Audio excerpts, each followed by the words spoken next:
This happened on Halloween of last year. Me and a couple of buddies were out getting candy. Our neighborhood isn't exactly the safest, but it isn't the worst either. About 90 minutes into trick-or-treating, we see a house with a sign that says "Go to the van for your candy," which had an arrow pointing down to a creepy-looking black van. This house was at the end of the street, so if things did go south, it would be easy to get away fast if necessary. We go to the van, and we see a man sitting in the driver's seat. He tells us, "Your candy is in the back here. Open up the door and come on in." I know when something is up, and my alarm bells were punching my brain at this point.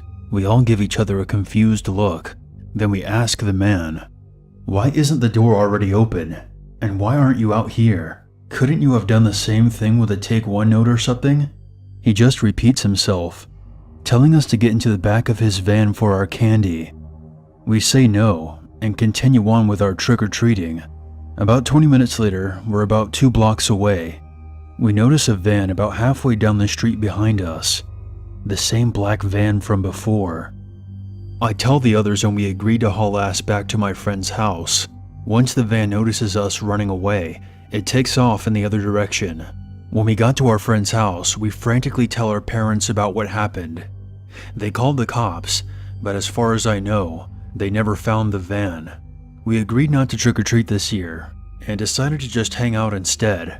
I still wonder what would have happened if we had been stupid enough to enter that van. Number 2. I used to own a small Halloween-themed shop that was located downtown in a fairly small city. And unlike many businesses in town after Walmart's arrival, my store never really suffered when it came to customers. Of course, it was only open for the month of October. I sold a lot of unique things you might find at other novelty stores in bigger cities, but for cheaper prices. I really didn't do it for profit as much as I did to celebrate the spooky Halloween spirit. I also love to celebrate that spirit by doing the best to scare the crap out of people every Halloween. On one particular Halloween, my chosen victim was my buddy Alex. He was a pretty relaxed and calm guy for most of the time, so he was the perfect person for the plan I had in mind.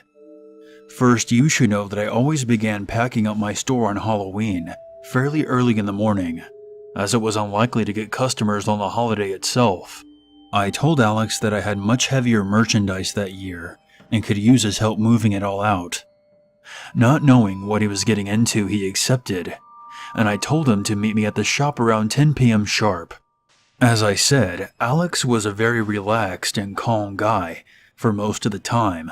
Well, unfortunately for him, he had once told me about his irrational fear of clowns and how he couldn't function around them. So naturally, my plan involved dressing up in a clown costume. When he would arrive at the shop, I would stand perfectly still like a statue. Once he realized he couldn't find me, he would then call me, most likely. But when my phone rang, it would be in the pocket of an apparent clown statue, and when he came over to investigate, I would give him my best scare. Pretty simple plan, right? Everything was set in motion. I dressed up and stood near the back of the store, obscured by some boxes and other decorations, and waited for his arrival. A little after 10, Alex entered. It was very dark, as I made the last-minute decision to cut out the lights before he arrived. He called my name a few times, but of course I didn't respond. I heard him walking around a bit, looking around the shop for me. I could barely hold back my laughter.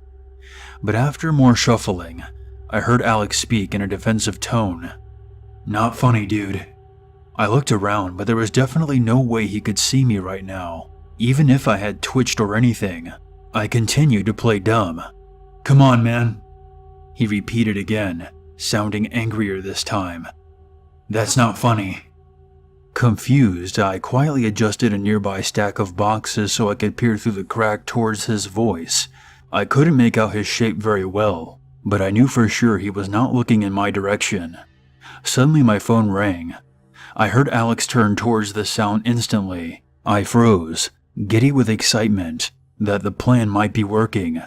but as he approached, I realized he wasn't holding his phone, and a wave of disappointment fell over me as I discovered my prank had been ruined by another caller.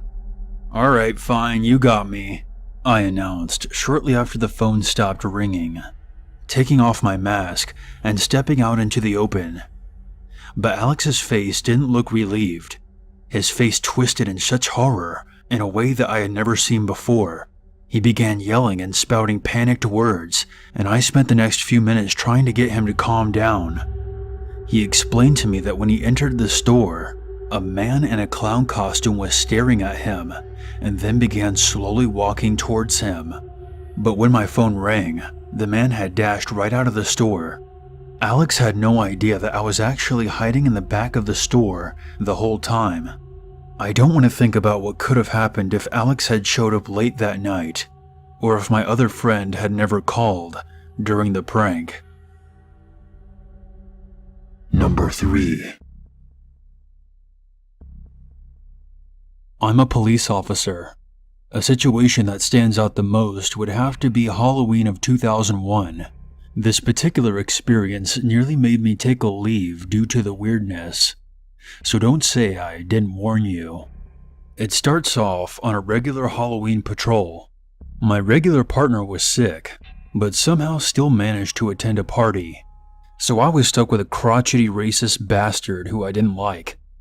After about an hour, he says something like, "Hey, Spook, what's going on over there?" After a brief and angry discourse on nomenclature, we stopped to see what looked like an impromptu costume orgy past a thicket on the side of the road. This was normal for Halloween, and was more often than not middle-aged partygoers. The two men were dressed like Mickey Mouse, and the woman was hard to see, but appeared to be dressed as a deer. Normally when I see the old random hump, I let them have the privacy to finish, and then chase them off or arrest them depending on location. This time was disconcerting though. They weren't holding the woman down, but from what I could see she was unresponsive, so we strolled up and tapped on the tree behind them. They didn't stop canoodling, but what we saw made us jump back, and I'm ashamed to admit I threw up on the spot. This is the part where I say I saw what was the single most awful thing and I'm assuming racist asshole as well, have ever seen. It wasn't a deer costume. It was a half-butchered doe, with its intestines strewn about. They were taking turns fucking it, and all they were wearing was Mickey Mouse masks. That was really hard to write because the image is still fresh in my brain, even after all these years. This was just so inhumanly awful that I can't describe it. I might tear up. I'm not kidding. Anyway, we stare completely frozen for about a minute until racist asshole takes out his gun and starts yelling at them. These guys don't pay any attention to us and just keep humping away, covered from the waist down in blood and what appeared to be some solid matter. Finally, my brain kicks in, and I tell racist asshole to lower his gun, and we both step forward and detain the two men. We call it all in, and we take the two men back to the station. They don't say a damn word the whole way back, but one of them kept chuckling. They tested positive for meth. Big fucking surprise. And they both were very incoherent, even after they came down. I didn't look too much into it, but they apparently were both run-of-the-mill laborers who had gone missing months prior. So that has to be one of the more gruesome things I've ever seen. One of the most visually disturbing anyway. So yeah, happy Halloween.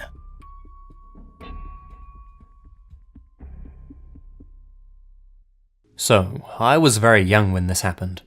So young, in fact, that I don't remember a whole lot, only bits and pieces. I'd say that I was 5 or 6 years old. My parents filled in the gaps for me, so I'm gonna tell the whole version of the story, both my parts and theirs. We were living in an old farmhouse at the time. My parents were poor, so they rented from a landlord that owned a few small properties in the area. My dad worked in the steel mill on the midnight shift, so he worked some odd hours. This is relevant because it might be the only reason that we're still alive and that I'm able to write this story today. He's going to rape me. Help me. We jolted out of bed and were fully awake in an instant. I was sleeping in my bed with my parents that night because I was having some awful night terrors. My dad, who had just switched from midnight shifts to days, jumped out of bed and cautiously made his way down the stairs, grabbing a stoking pick from the fireplace in the living room. He got to the door when he heard it again. Help! Help! Oh my God, he's coming! The woman's voice on the other side of the door began sobbing hysterically. We have to help her. Open the door, said my mother. My mum is an inherently good woman who always goes out of her way to help people every single day of her life. She reached out for the deadbolt, but my dad stopped her. He shot her a look and said cautiously through the door, What's going on? Who's after you and where is he? The voice through the door responded, I just need to get in before he gets here. Please, please. More sobs. My father turned on the porch light and said, Stay up on the porch with your back against the door. He then opened the deadbolt, but not the chain lock. He slipped a brick that we used as a doorstop through the crack. Take this and use it to defend yourself if you need it. I'll be right on the other side of this door, and if he comes after you, I'll come out and help. In the meantime, I'm calling the police. They'll be here soon. This is when the woman starts to absolutely lose her mind. She began slamming her whole body into the door with a mindless fury. What the fuck's wrong with you? Let me in this goddamn house right now. What kind of fucking people are you? My dad forced the door shut and clicked the deadbolt home again. He immediately called the police, and they came within 10 minutes. When they arrived, the woman was simply gone. The doorstop brick was sitting on one of the porch steps. My parents gave a description of the events and the woman as best they could. We tried our best to get some sleep in the following nights, but my mum and dad checked all of the locks and windows several times throughout the night. I don't remember understanding what happened, but I remember thinking that my parents were acting strange and wondering why they didn't help this woman. I thought the man snuck up and got her while we were calling the police. A few days later, we found out that the police had been called for a similar situation at a different house. My dad's brother-in-law worked in law enforcement and told us that that time the police happened to have a car down the street and arrived without lights and sirens. The officers saw the woman that my parents had described at the front door on top of the porch. When they began walking up to her, a man dashed out of the bushes from the side of the porch. They chased him down pretty quickly and recovered a long kitchen knife from the bushes where he had been hiding. The man and the woman had been working together to try to gain entry to houses. The police surmised that the woman would get people to open their doors and let her in, and then she would let her partner in. God only knows what they would have done once they got inside. Once I heard this story and put it together with my memories of the event, it sent chills down my spine. Imagine what would have happened if my dad had been working the midnight shifts, or if he had just been asleep. He grew up in a very bad neighborhood, Gary, Indiana, so he was always cautious about people around him. Usually it was mildly irritating, but that time it may have saved our lives.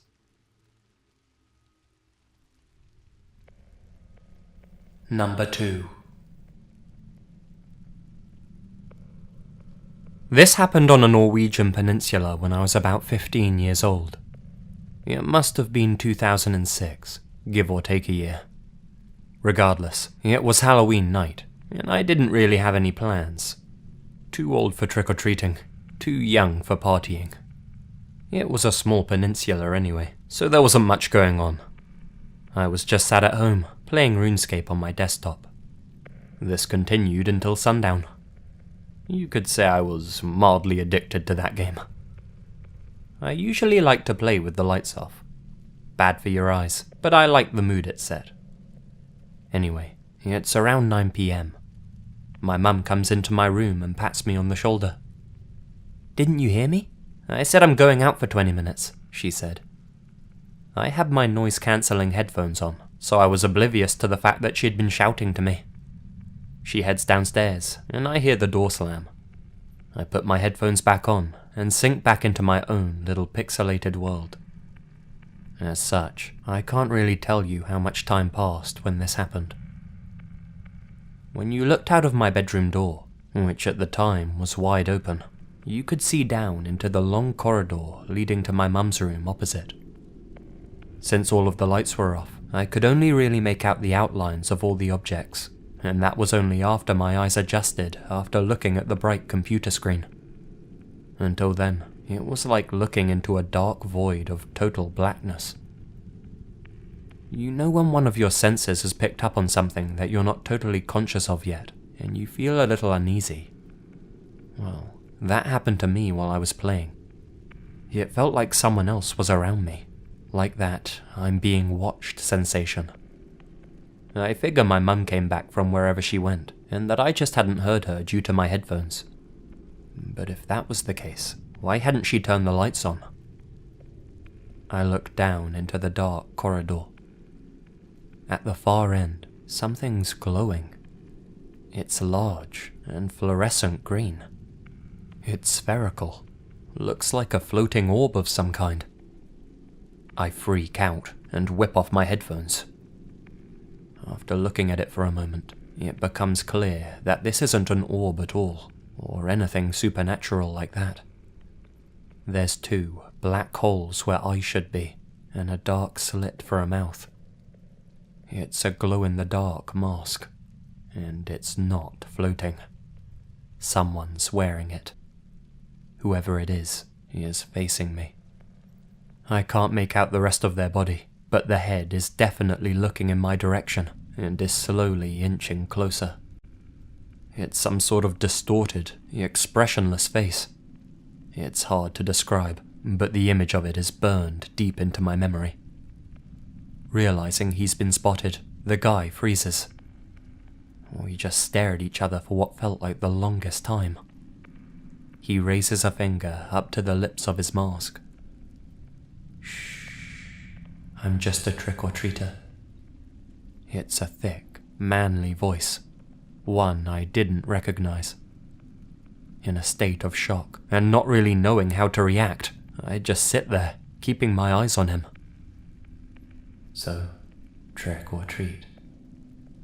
I mumble out, neither. Please go now.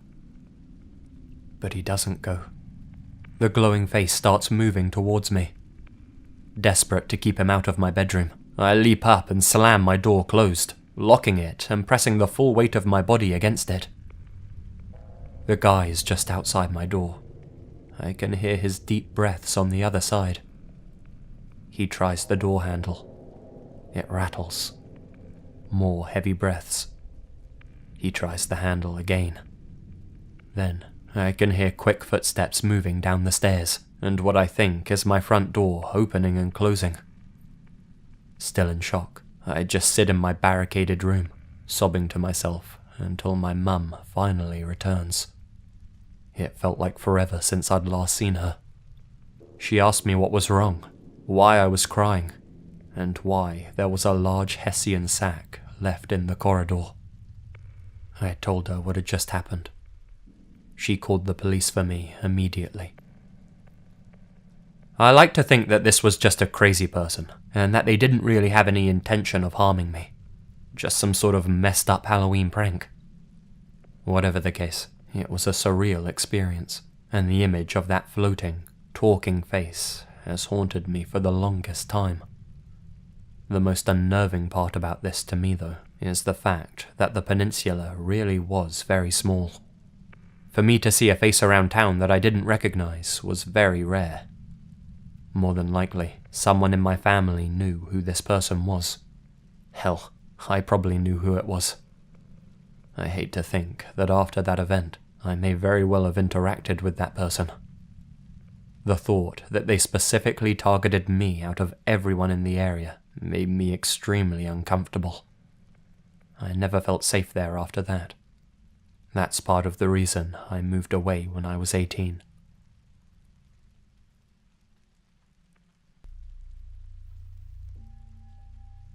It was late October in Sofia, Bulgaria. That year, Halloween fell on a Saturday, and my friend Minchko was throwing a massive shindig at his parents' apartment. Now, this guy was rich by Bulgarian standards, born into money. So when I say apartment, don't think of a typical, grotty Sofian flat. Think more along the lines of one of those unrealistically huge apartments from an American sitcom. His parents had gone away for the weekend to either Spain or Italy or somewhere else suitably warm, and as such, things were set to go wild. When the night finally rolled around, I dressed up in my zombie costume and set out to meet some friends. Minchko's invitation said that the party started at 8, so naturally, me and my group of chums didn't plan to arrive until 10. Gotta be fashionable. When we did arrive, most of the guests were already pretty drunk. The vodka was flowing freely, put it like that. They had a massive punch bowl, which was probably only 10% juice, knowing Minchko. Some of us had a few midterm exams coming up, so we didn't want to go too wild. We just had a few beers, while everyone else pigged out on punch. Other than the people on my course, there was one other guy who wasn't really drinking that night. Some dude in a wolfman mask who was just hanging around the punch bowl. He didn't seem to know anybody at the party and was keeping to himself. Looked a little awkward, to be honest. The friendly half of me wanted to introduce myself, invite him to hang out with me and my friends. My socially anxious other half, however, decided against that. The night goes on, and one of the partiers starts to complain about having stomach pain. I figure he's overdone it. Some guys really can't handle their alcohol. He makes his way to the bathroom and starts vomiting. Not long afterwards, another guest starts complaining about the same problem, and then another, and another. Eventually, a dozen or so people are grabbing their stomachs in pain. Things start to seem serious, with some people even vomiting on the living room floor. A little worried, someone calls for medical assistance. At the hospital, things turned out not to be an extreme instance of alcohol poisoning. Instead, we found out that the punch bowl contained a secret ingredient that someone had slipped in. It had been laced with rat poison.